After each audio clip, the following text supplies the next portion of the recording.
झालं असं लिहिलं आहे त्याच्यात, कोरलेलं आहे. संभाजी महाराजांच्या पत्रातलं वाक्यच तिथं ते दगडावर कोरून ठेवलेले आहेत.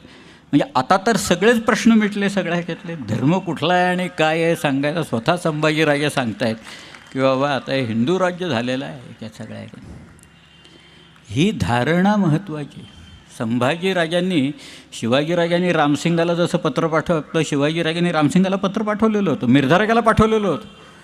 तसं संभाजीराजांनी रामसिंग कछवाला पाठवलेलं होतं पत्र आहे ना, की सांप्रत या यवना धमाला म्हणजे औरंगजेबाला वाटायला लागले की आम्ही हिंदू सगळे तत्वशून्य झालेलो आहोत, पौरुषच संपले आमच्यातलं, असं त्यांना म्हणायचं. तसं नाही, मी परत मिळवण्यासाठी माझं सर्वस्व पणाला लावायला तयार आहे.